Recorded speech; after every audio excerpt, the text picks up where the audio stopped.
आपने कभी सुना है कि कोई आर्मी कपड़े, साबुन, तेल ये सब बेचती हो? ये दुनिया की अकेली आर्मी है जो सीमेंट, कपड़े, मीट, इंश्योरेंस, रियल एस्टेट ये सब बेचती है। इनकी आर्मी पाकिस्तान की रियल एस्टेट को कंट्रोल करती है और हर जनरल को रिटायरमेंट के बाद प्लॉट पे प्लॉट मिलते हैं।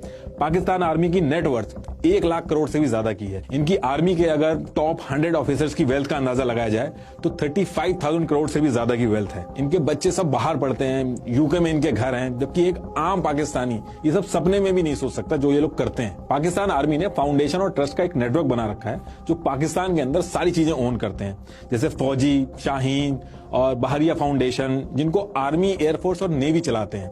इनमें से फौजी फाउंडेशन सबसे बड़ी है। पाकिस्तान के अंदर ब्रेड तक भी मिलिट्री कंट्रोल बेकरी से बनती है। पाकिस्तान के बैंक को भी आर्मी ओन करती है और हैवी इंडस्ट्री का 1/3 और टोटल प्राइवेट एसेट का 7% हिस्सा आर्मी ओन करती है। पहले कमाते हैं और फिर लॉ में अमेंडमेंट करा के अपना फायदा करवाते हैं। आर्मी वेलफेयर ट्रस्ट और फौजी फाउंडेशन को इनकम टैक्स से भी छूट मिलती है और इस वजह से इनके सामने जो प्राइवेट कंपनीज है वो इनके सामने टिक नहीं पाती हैं। इनकी आर्मी के पास पावर और पैसा दोनों है। आप कभी नहीं देखोगे कि एक गरीब देश की आर्मी इतनी अमीर है। हर देश की एक आर्मी होती है, लेकिन यहाँ पे आर्मी का ही एक देश है। आप बोल सकते हो कि मैं गलत बता रहा हूँ, लेकिन आप खुद से भी एक बार चेक करिएगा कि पाकिस्तान आर्मी चीफ जो इससे पहले थे, जावेद बाजवा, इनकी वाइफ की जो 2016 में वेल्थ थी वो 0 थी। जब जनरल साहब रिटायर हुए तो उनकी वाइफ की वेल्थ 220 करोड़ हो गई।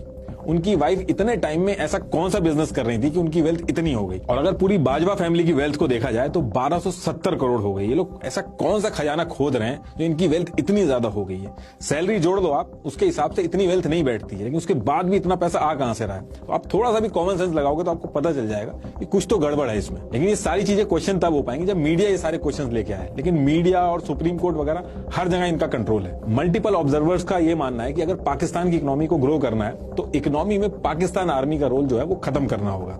लेकिन इस डायरेक्शन में अगर कोई छोटा सा भी एफर्ट होता है तो उसको वहीं पे फेल कर दिया जाता है, उसको वहीं रोक दिया जाता है, क्योंकि इसकी वजह से पाकिस्तानी बिजनेसेस ग्लोबली कंपटीशन में नहीं आ पा रहे हैं और इनका जितना भी प्रॉफिट होता है वो सारा आर्मी के जनरल्स, रिटायर्ड जनरल्स को ट्रांसफर होता रहता है। पाकिस्तान आर्मी पाकिस्तान के सबसे बड़े रियल एस्टेट डेवलपर है। इनके पास 50 से ज्यादा हाउसिंग प्रोजेक्ट हैं, जिसमें इस्लामाबाद में 16,000 एकड़, कराची में 12,000 एकड़ की जमीन है जो इनको पाकिस्तान गवर्नमेंट से फ्री ऑफ कॉस्ट में मिली है। हायर अथॉरिटी में कोई भी हो, जो भी इनके हिसाब से नहीं चलता उसको ये लात मार के निकाल देता है।